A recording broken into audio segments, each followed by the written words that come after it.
ये टाइम बहुत कीमती है हमारे लिए, बट पता होने के बाद भी हम दिन के कई घंटे ऐसे ही बर्बाद कर देते हैं। स्मार्टफोन आज लगभग हर यूथ के पास है, बट फ्री टाइम में इसका मैक्सिमम लोग कैसे यूज करते हैं? बस फोन उठाओ, इंस्टाग्राम खोलो, रील्स देखो या फिर कोई वेब सीरीज लगा लो। हालांकि हमें इस वक्त भी अंदर से ये आ रहा होता है कि हम टाइम बर्बाद कर रहे हैं, बट स्टिल हम टाइम बर्बाद करना ही चुनते हैं। बट इसका मतलब ये नहीं है कि आप किसी काबिल नहीं हो या आपका खुद पर कंट्रोल नहीं है। इसके पीछे कुछ ऐसे रीजंस हैं जो आप नोटिस ही नहीं कर पा रहे।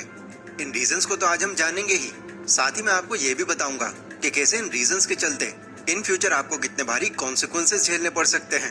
एंड ऑब्वियसली इस वीडियो के तीसरे सेक्शन में मैं वो पॉइंट्स भी आपको बताऊंगा जिन्हें यूज करके आप अपने फ्री टाइम को बर्बाद नहीं, यूटिलाइज कर पाओगे, खुद को अपग्रेड करने में और एक्स्ट्रा इनकम कमाने में। देखो, आजकल स्मार्टफोन्स ने हमारी लाइफ कुछ ऐसे कैप्चर कर ली है कि हर 2 मिनट में फोन चेक करना मानो हमारी आदत सी बन चुकी है। सिंगल नोटिफिकेशन आया और बस 30 मिनट इधर उधर स्क्रॉल करने में ही निकल जाते हैं। एक स्टडी के मुताबिक एक एवरेज इंडियन दिन में 4 से 5 घंटे तो अपने फोन पर यूं ही स्पेंड कर देता है, और इसमें से ज्यादातर टाइम सोशल मीडिया या एंटरटेनमेंट पर जाता है। यह डिस्ट्रैक्शन हमें प्रोडक्टिव होने से रोकती है, लाइक हमारे अंदर मोटिवेशन की कमी आ जाना। कभी कभी हमें लगता है यार थोड़ा बहुत तो फ्री टाइम मिलता ही है, इसमें क्या ही कर लेंगे हम।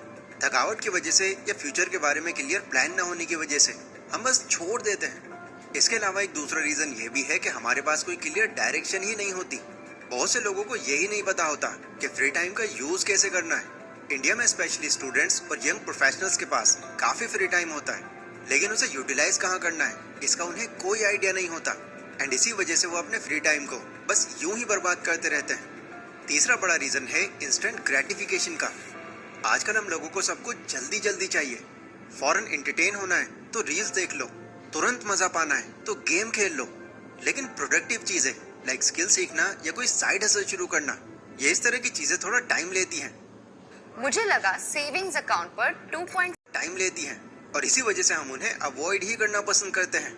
फोर्थ एंड आई थिंक सबसे मेन रीजन, सोशल प्रेशर या कंपैरिजन। कभी कभी हम देखते हैं कि दूसरे लोग भी फ्री टाइम में चिल कर रहे होते हैं, तो हमें लगता है कि अरे यार सब तो ऐसे ही कर रहे हैं तो मैं भी क्यों ना करूं। या इसके अलावा सोशल मीडिया पर भी जब भी हम कुछ ऐसे लोगों को देखते हैं जो काफी लग्जरी लाइफ जी रहे हैं, तो उन्हें देखकर हमें भी अंदर से ये फील होने लग जाता है कि यार कितना आगे बढ़ चुके हैं लोग, मैं शायद कामयाब होने के लिए बना ही नहीं हूँ। मेरे पास तो इतना टाइम या पैसा भी नहीं है, तो मैं अपनी लाइफ बदलने का ट्राई भी क्यों करूँ। अब ये सारी बातें सुनने में तो आपको नॉर्मल लग सकती हैं, बट इन फ्यूचर ये आपको कई अलग अलग तरह से अफेक्ट करेंगी। लाइक प्रोफेशनल ग्रोथ पर असर पड़ जाना। जब हम फ्री टाइम को बर्बाद कर रहे होते हैं तो हम अपने आप को बेहतर बनाने का मौका खो देते हैं। ये वो वक्त होता है जब हम अपनी नॉलेज, कॉन्फिडेंस या पर्सनैलिटी को सुधार सकते थे, लेकिन जब ये टाइम चला जाता है तो हम वहीं के वहीं रह जाते हैं। दिन सालों बाद जब हम पीछे मुड़कर देखते हैं तो हमें एहसास होता है कि हमने अपने पोटेंशियल को वेस्ट कर दिया। हमारी स्किल्स, नॉलेज और ओवरऑल ग्रोथ में वो बदलाव नहीं आता जो हम चाहते थे। देन इसका असर हमें अपने करियर और जिंदगी के दूसरे हिस्सों में भी महसूस होता है। सेकंड इज मेंटल हेल्थ पर इसका असर पड़ना।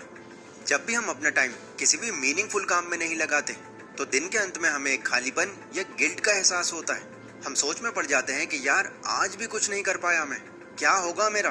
और ये सोच धीरे धीरे हमारे सेल्फ एस्टीम को खा जाती है। हम अपने आप से खुश नहीं रहते क्योंकि हमें लगता है कि हम अपनी जिंदगी में कुछ बड़ा नहीं कर पा रहे, और ये नेगेटिव माइंडसेट हमें और भी अनप्रोडक्टिव बना देता है। थर्ड इज करियर पर इसका असर पड़ना।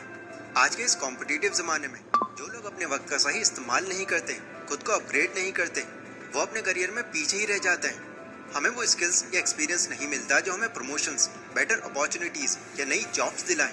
हम वहीं खड़े हुए अपने कलीग्स या कॉम्पिटिटर्स को आगे बढ़ता हुआ देख रहे होते हैं, और उस वक्त भी अपनी सिर्फ किस्मत को कोस रहे होते हैं कि मेरे नसीब में शायद कामयाबी ही नहीं है। आखिर में सबसे बड़ा नुकसान, रेग्रेट का बोझ।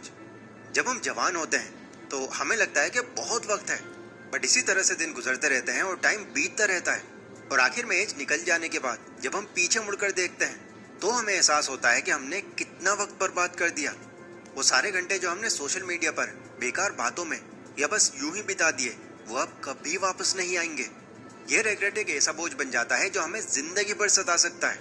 हम डेली सोचने लगते हैं कि काश मैंने उस वक्त कुछ और कर लिया होता, काश उस वक्त समझ जाता मैं, काश काश काश। देन फिर ये सोच हमें मेंटली और इमोशनली दोनों तरह से परेशान करती है। सो यहाँ तक आपको पता चल गया होगा कि ज्यादा समझकर जिस टाइम को हम बर्बाद कर रहे हैं वो बीतने के बाद जब लिमिटेड हो जाएगा तो इससे हमारी लाइफ में कितने नेगेटिव बदलाव आ सकते हैं। बट डोंट वरी, जैसा कि मैं आपको बता चुका हूँ, मैं इसके सॉल्यूशन पर भी बात करूंगा। अब हम लोग ये जानेंगे कि आखिर कैसे अपने इस फ्री टाइम को यूटिलाइज करके ना सिर्फ हम अपनी लाइफ इंप्रूव कर सकते हैं बल्कि एक्स्ट्रा इनकम भी कमा सकते हैं, क्योंकि इंडिया में अपॉर्चुनिटीज की कोई कमी नहीं है, बस थोड़ी सी प्लानिंग और एफर्ट्स चाहिए। तो चलो कुछ प्रैक्टिकल टिप्स देखते हैं जो हर कोई, चाहे वो स्टूडेंट हो, प्रोफेशनल हो